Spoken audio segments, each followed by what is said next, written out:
The absence of any meaningful relationship with her father and the long, slow loss of her mother are two of the most important influences on Jo's writing. Anne Rowling died in 1990. She never knew about Harry Potter or the phenomenal success her daughter was about to enjoy.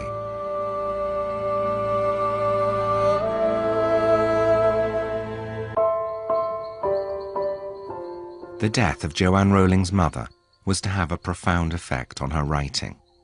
In many ways, the whole of Harry Potter is one giant attempt to reclaim a childhood.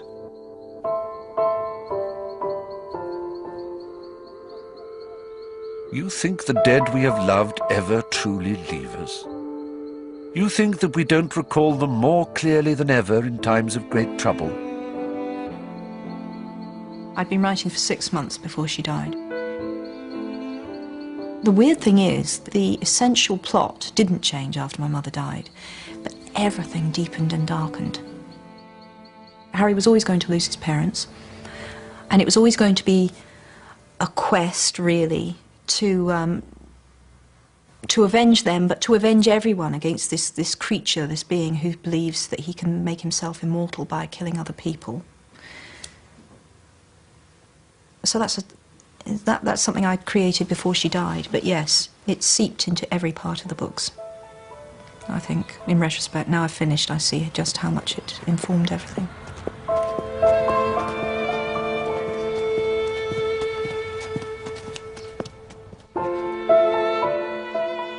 Was she the first person you saw dead?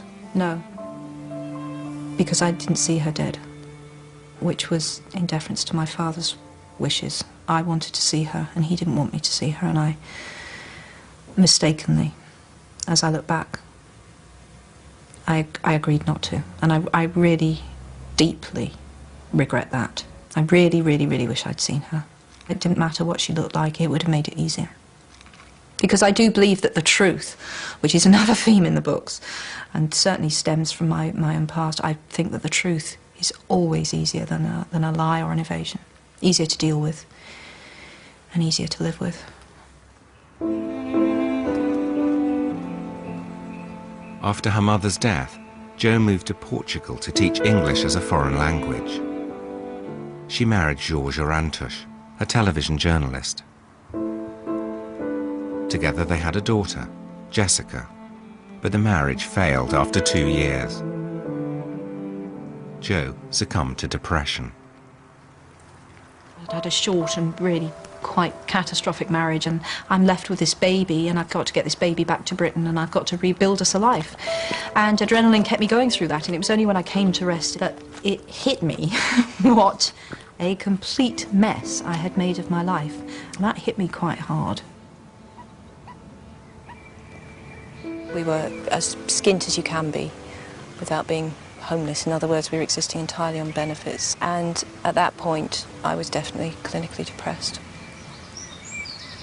And that's just characterised for me by a numbness, a coldness, and an inability to believe that you will feel happy again, or that you could feel light-hearted again. It's just all the colour drained out of life, really. And I loved Jessica very, very much, and was terrified something was going to happen to her, because I think I'd gone into that very depressive mindset where everything's gone wrong, so this one good thing in my life will now go wrong as well.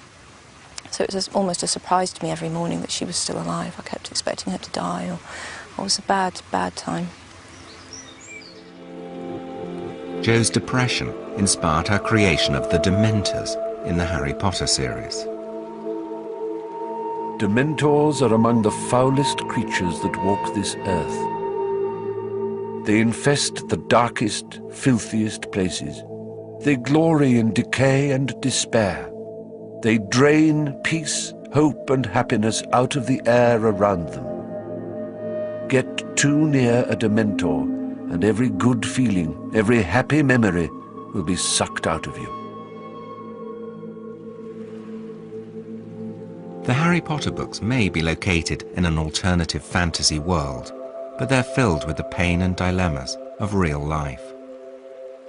They address serious moral questions about the nature of trust, loyalty, integrity, and the need to make a stand against evil.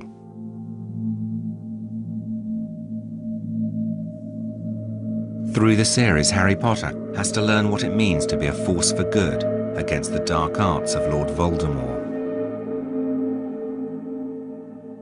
I think we all understand what an act of evil is, and Voldemort qualifies extravagantly for acts of evil. He's killed not out of self-defense, not to protect, not for any of the reasons that we might all be able to envisage, or most of us could envisage ourselves killing in certain extreme situations if people we loved were threatened or in war.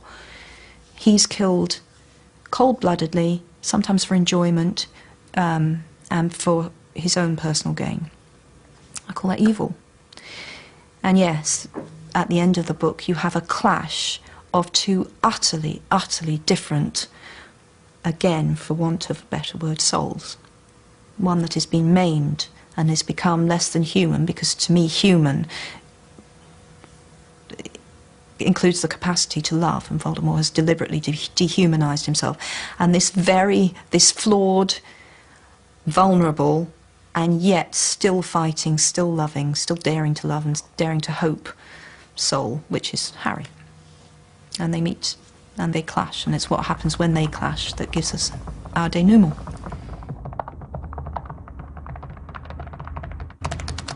Jo locks herself in the Balmoral Hotel, Edinburgh, to work on the crucial final chapters of Harry Potter and the Deathly Hallows. It's January the 11th, 2007, and the end of 17 years of writing.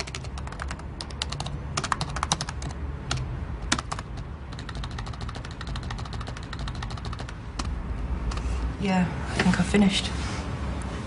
Hey Jo, well done. Thank you. Well, you don't know, it might be rubbish. Some people will loathe it. They'll absolutely loathe it. But the thing is, that's as it should be, because for some people to love it, others must loathe it. That's just in the nature of the plot. Some people won't be happy because of what they wanted to happen hasn't happened. And to an extent, there's so much expectation from the hardcore fans that I'm not sure I could ever match up to it. But I'm actually really, really happy with it. So it's very odd to think that this will be broadcast after loads of people have read it. And people may right now be throwing things at the screen, but I'm really happy with it. I like it. And I don't always feel like that. Jo puts on the page numbers, saves the document, and plays Lily Allen's Smile.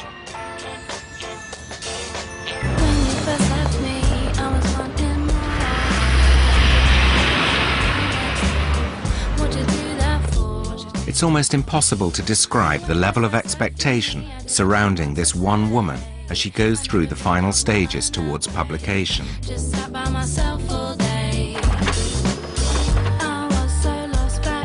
The process all seems so normal, almost boring. But this is now the most valuable manuscript in publishing history. She takes it in person to her agent Christopher Little in London. The handover is at Heathrow Airport at 10:43 on Friday the 12th of January 2007. The manuscript is taken to Jo's editor. After she's read it, she goes through it page by page, checking that every loose end is tied up.